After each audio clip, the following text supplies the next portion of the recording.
difficile négociation pour Angela Merkel. La chancelière allemande doit constituer une coalition au sein du Parlement, où l'extrême droite vient de réapparaître pour la première fois depuis 1949. Après avoir pris acte d'une victoire qu'elle espérait un peu meilleure aux législatives allemandes, Angela Merkel doit s'atteler à la difficile composition d'une coalition au sein d'un parlement où l'extrême droite occupe désormais la troisième place. La chancelière a annoncé lundi 25 septembre qu'elle entamerait dès que possible des discussions avec les libéraux du FPD et les écologistes des Grünen, mais aussi avec les sociaux-démocrates du SPD, ses anciens partenaires de coalition qu'elle a invités à revenir sur leur décision de rejoindre les rangs de l'opposition. Peu de progrès sont cependant attendus avant l'élection dans le Land de Basse-Saxe, le 15 octobre.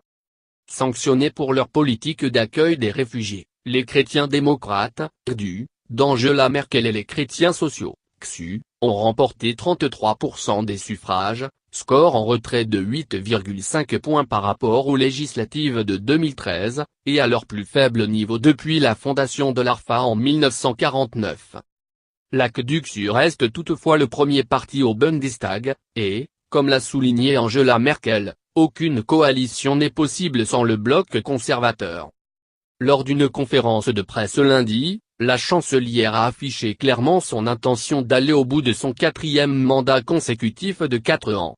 Ma décision, de briguer un 4e mandat, l'an dernier ne dépendait pas du pourcentage que j'obtiendrais, a-t-elle dit en soulignant qu'elle avait entamé sa campagne électorale sans illusion quant aux difficultés qui l'attendaient. Le choc a fait.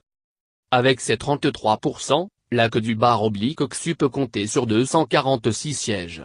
Le SPD, avec ses 20,5% contre 25,7% en 2013, obtient 153 sièges, dans un Bundestag qui en comptera au total 709, contre 631 dans la chambre basse élue en 2013.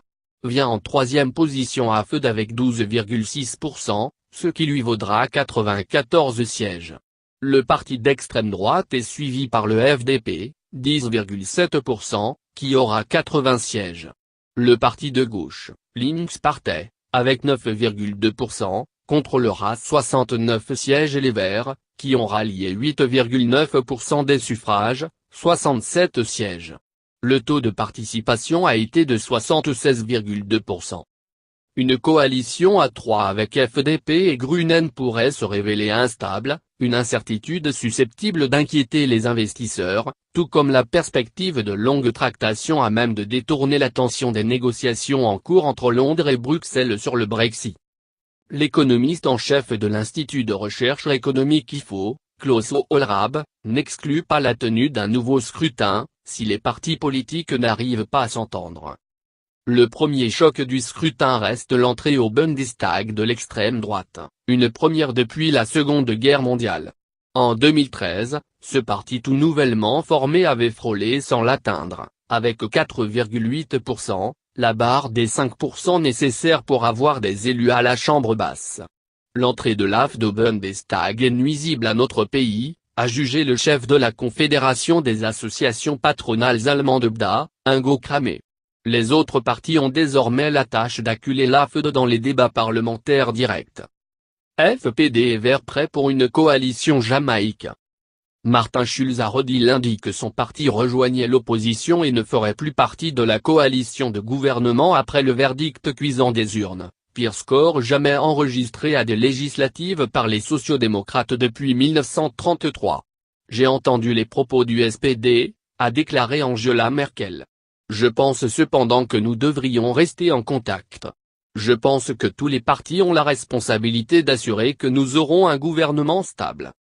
Une coalition jamaïque noire pour la CDU, jaune pour les libéraux, vert pour les Grünen, est susceptible d'être fragilisée par les vues diamétralement opposées des formations sur certains sujets cruciaux, les réfugiés, la politique fiscale ou l'Europe.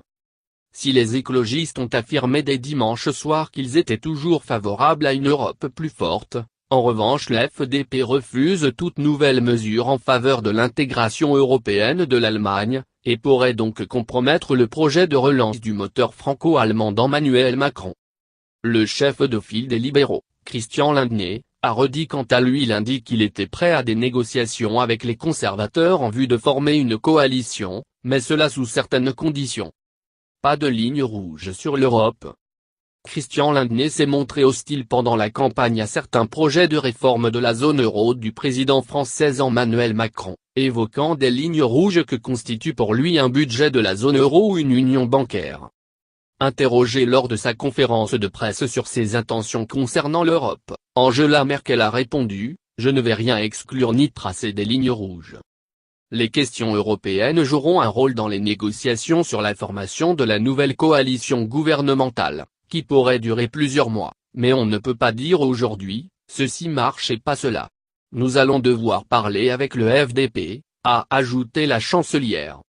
À Paris, on assure que les projets qu'Emmanuel Macron doit détailler mardi n'ont pas changé du fait du résultat des élections allemandes.